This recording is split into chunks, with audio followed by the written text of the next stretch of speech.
Hello human geographers, we are back at it again this evening. Tonight we are going to look more closely at a topic we introduced earlier called devolution. As a refresher, devolution is the transfer of certain powers from the state central government to separate political subdivisions within the state's territory. And I really want to begin by correcting the most common mistake about devolution. Devolution is not the breakup of a state, though that can be a product of independence movements. In fact, devolution can calm tensions by giving minority groups within a state greater autonomy and self-determination. For example, in the UK in 1997, the decision was made to allow Scotland to establish its own parliament. That parliament handles things like education, healthcare, housing, and the police. Parliaments were also established in Wales and Northern Ireland in the late 1990s, but their powers were a little more limited. Then, in 2016, the United Kingdom granted greater autonomy to the Scottish Parliament, what we call devolution, in an attempt to persuade Scotland to remain a part of the United Kingdom. And it worked. So devolution is the movement or transfer of power downwards from the central government to regional or local governments. And there are a lot of forces that can lead to this transfer of power, like physical geography, economic and social conditions, ethno-linguistic divisions, as well as violence. So tonight, we're going to examine these forces in detail, provide examples, as well as some of the impacts of these devolutionary forces. So let's begin with physical geography. Devolution often occurs in peripheral areas that are far away or isolated from the center of power. This is basically the friction of distance at work. Territorial morphology, or the shape of a state, can influence devolution. Compact states are less likely to be subjected to devolutionary forces than corrupt, elongated, or fragmented states. And perforated states create a landlocked neighbor, which has its own set of challenges. Mountains, deserts, bodies of water, and large land areas can also serve to isolate groups and create devolutionary pressure. The Philippines fits several of these characteristics. The country is fragmented into more than 7,600 islands, many of which are very mountainous. More than half of the population lives in rural areas, while the capital of Manila is in the north. But a well-connected country can overcome the challenges of physical geography. But in the case of the Philippines, many of the roads remained unpaved and may be impassable during the monsoon season. So keep in mind, a compact state like Côte d'Ivoire can still struggle with other devolutionary forces, as Côte d'Ivoire does with ethnic differences. An elongated state like Norway is well integrated, so it may not struggle with the same issues of devolution. The US is fragmented with plenty of ethnic diversity, but its federal system can serve to assuage calls for devolution. But perhaps not surprisingly, the United States faces its strongest devolutionary pressures from the islands of Hawaii. It's fragmented from the mainland, far from the center of power in Washington, D.C., and is culturally distinct. So while physical geography and shape can cause devolution, we should examine more than just physical geography. So let's talk about how economic and social concerns can lead to the transfer of power to more local groups. The position of states in the global economy tends to be far more significant than physical geography. In Italy, demands for autonomy for Sardinia are rooted in the island's economic circumstances, accusing the government in Rome of neglecting the island. In addition, the wealthier northern parts of Italy have argued that the Italian government has been utilizing northern tax revenue to provide additional services in the south. This has pushed the Italian government to focus more attention on regional inequalities within the country.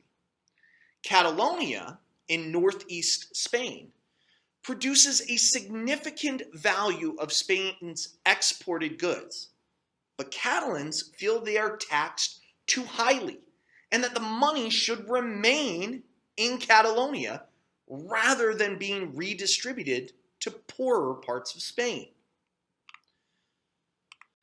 And lest we think this is purely a European issue, in Brazil, the better off region comprising the three southernmost states have also complained that the government is misspending their tax money on assistance to Amazonia in northern and interior Brazil. And frequently, these tensions coincide geographically. An urban core monopolizes wealth and cultural and political power, while ethnic minorities, excluded from the power structure, reside in peripheral, largely rural, and less affluent areas. And in Canada, the western provinces want to keep revenue from the extraction of natural resources in the areas that generated that wealth. And Canada has shown a willingness to devolve powers to subnational units, as they have allowed Yukon and Nunavut to make their own decisions, and has declared French a national official language to address the concerns of the Quebecois. But the reality is that many of Europe's devolutionary movements come from nations within states that define themselves as being ethnically, linguistically, or religiously distinct. And they aren't alone in this. Ethnic separatism can drive central governments to transfer power to more local areas. Ethnic separatism generally occurs when a group of people identify more strongly as members of their ethnic group than as citizens of a state. For example, in Iraq, there is religious diversity, with large populations of the two major branches of Islam, Sunni and Shia, along with other religious minorities.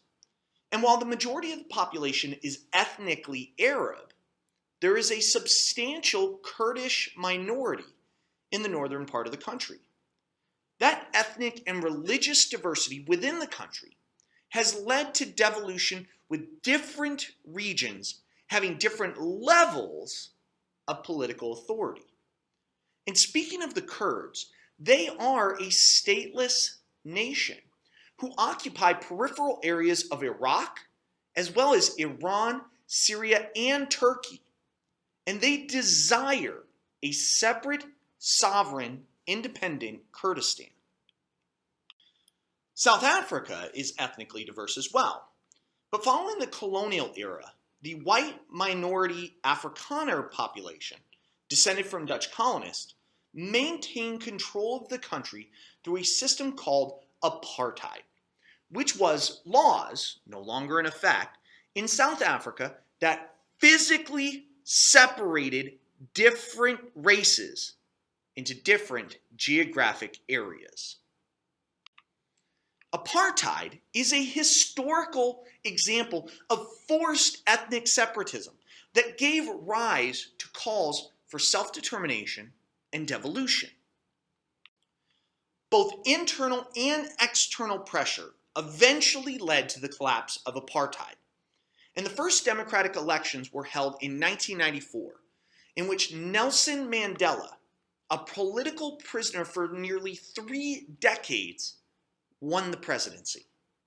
South Africa currently has 11 official languages and 3 capital cities, both of which are legacies of apartheid, demands for self-determination, and devolution. And unfortunately, There are many examples of politically dominant groups using violence to get rid of a minority group rather than devolve power to them. This is often classified as ethnic cleansing, or a process in which a more powerful ethnic group forcibly removes a less powerful one in order to create an ethnically homogeneous region. This is often through violence against a minority group, but can be through forced migrations as well. This has been occurring, unfortunately, for thousands of years and continues to this day. Persecution of Jews, as one example, began during the Roman Empire some 2,000 years ago. Then there were periods of violence against Jews in Spain, England, and Germany in the 14th century, Russia during the 19th century, as well as the Holocaust during World War II. But the Holocaust is an example of genocide, the mass killing of a group of people in an attempt to eliminate the entire group from existence. So the attempt by Hitler to murder all European Jews is both genocide and ethnic cleansing. But not all acts of ethnic cleansing are acts of genocide. The violent and forced expulsions of the Rohingya, a Muslim minority from Buddhist-majority Myanmar, has been described as ethnic cleansing, but hasn't yet reached the threshold of genocide, though members of the Muslim community have called for it to be labeled as a genocide so that the international community will get involved to protect the Rohingya. The genocide in the Central African country of Rwanda, where nearly 75% of the Tutsi ethnic group were murdered, and almost 1 million Rwandans were killed in the span of just a few months, is another sad example that qualifies as both ethnic cleansing and genocide.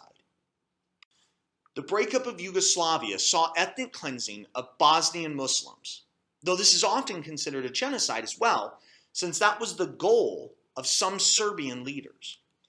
And while there are unfortunately many examples that we could look at, one final example remains a bit unclear. In China's far west, Tibetan and Uyghur separatist movements have become more visible, but China's government remains resolute in not devolving additional authority to them. In fact, it's believed that approximately 1 million Uyghurs in Western China have been held in detention camps. China claims that they are re-education camps that are meant to tackle religious extremism. But several countries, including the United States, claim that China is committing genocide against the Uyghurs.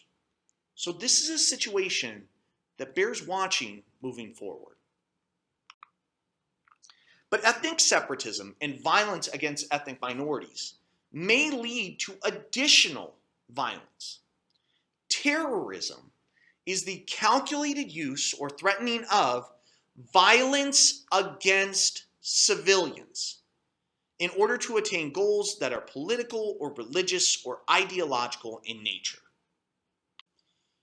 There have been extreme ethnic separatist groups that have utilized terrorism as a means of trying to gain additional power or outright independence for their ethnic groups. The ETA is an extreme Basque separatist group which has used violence in an attempt to gain independence from Spain. While this fits with our overall conversation about devolution, not all acts of terrorism perfectly fit that narrative. Some countries sponsor terrorists by providing aid to them. The U.S. State Department identifies North Korea, Iran, Sudan, and Syria as state sponsors of terrorism. But perhaps the most immediate example of terrorism, at least for Americans, are the attacks of September 11th, 2001, when 4 airplanes were hijacked and flown into economic and political symbols of American-led globalization, including the Twin Towers of the World Trade Center and the Pentagon. Al-Qaeda the terrorist organization that perpetrated the attacks on 9/11. And more recently, the terrorist organization known as ISIS, or the Islamic State of Iraq and Syria, focused on the goal of establishing a Muslim-controlled state. So these acts or threats of violence are not only attempts to gain power from a centralized government, but to form a new state all on their own.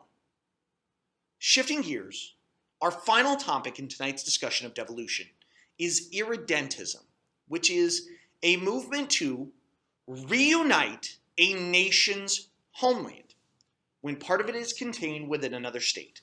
The piece of homeland that is ruled by the other state is known as an irredenta. Effectively, this is when one state claims the territory of another state based on ethnic identity or historical boundaries. Or perhaps it occurs when an ethno-nationalist movement seeks to separate from their current state in order to join a neighboring state. The most recent example that has been labeled as irredentism was when Russia annexed the Crimean Peninsula from Ukraine in 2014. Crimea has a large ethnic Russian population, which Russia then invaded and claimed was historically and ethnically part of Russia. The US and EU imposed sanctions against Russia, but Russia didn't return the territory. Then in February of 2022, Russia launched an invasion of Ukraine, which at the time of this recording was still ongoing and the outcome still very much up in the air, which is why we'll stop here. Have a good evening, everyone. We'll continue this discussion back in class.